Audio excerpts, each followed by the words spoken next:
Hey there guys, Spectre here. Today is Rwby time. Alright, so so as you can see, this is an actual episode. This is a World of Remnant episode. Now, I was supposed to watch it between 3 and 4, but after 4 is not a bad idea. It doesn't hurt at all, so that's what we're seeing today. And yeah, it is interesting. But the previous World of Remnant episodes are basically just that. They're just lore episodes. All about telling you about the lore and other things about the world and how it works in the world of Rwby. And that's basically all there is to it. So this is going to be a short little episode just to get some more, my reactions to some of the lore. That's pretty much going to be it. But let's just go ahead and get started. And I remember the episode is Huntsman, so we'll learn what the Huntsmen are. In 3, 2, 1, play. Alrighty. So yeah, I guess we'll learn about the hunters of the Rwby world.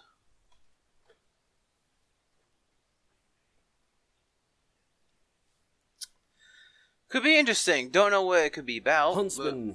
I know what it's about. You know what I mean, though. The best and brightest warriors of Remnant, ranking higher than Kingdom police and even military in terms of strength and skill. Ah. The occupation was established alongside the Huntsman academies after the Great War, with the hope of creating elite warriors whose sole purpose would be to combat the creatures of Grimm. Ah. Beacon Academy that's okay. was founded in Vale. Haven founded in Mistral. Shade founded in Vacuo. And Atlas founded in the now-defunct Kingdom of Mantle. Oh.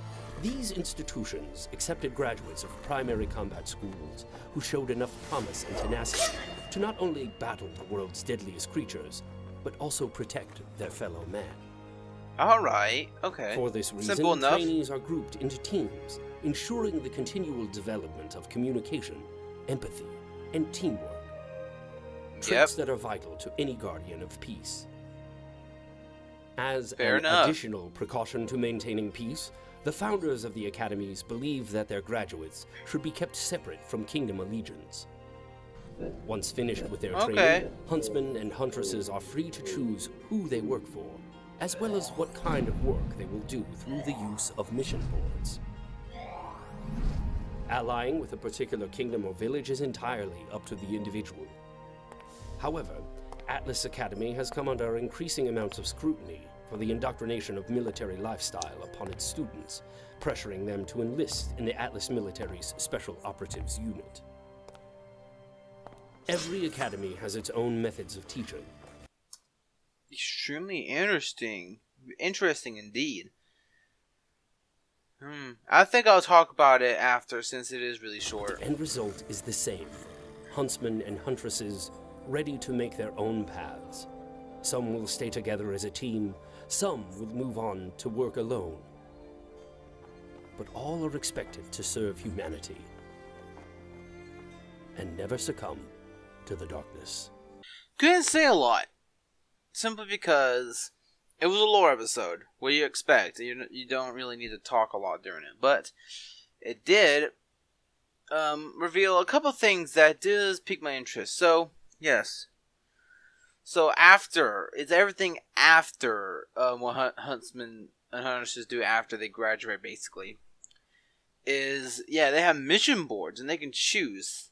There's no really restriction. It's just they want to protect a particular town or a city or faction or kingdom. It's their choice. And then the Atlas school went over scrutiny. That's a word. Because of his military life lifestyle. While kind of the original point was a little bit to be not that. Yeah, that could be a problem in itself. But yeah, so each of the kingdoms, which is 4, has their own massive, powerful school for hunters and huntsmen. Oh no, I mean huntsmen, huntresses. And Beacon is just the one for the Vale Kingdom. I can't remember all the kingdom names, but I do know there are. But I'll probably remember. I probably recognize them when I do hear them. I just I can't remember the names when I say it. And also, they said there was one that was like abandoned, or it was just straight up like, or maybe that was the Atlas one. I'm not exactly sure. Brothers background. But yeah, that's interesting. That's interesting. So that's probably why Crow has some weird. Takes forever to do his jobs because he just picks the really outrageous one. Probably pay very well though. Who knows? But yeah, that's interesting. That's extremely interesting. Small little lore episode. That's all that I wanted to see. I hope you enjoyed. See you in the next video. Simple as that. It's just a little lore episode. Bye.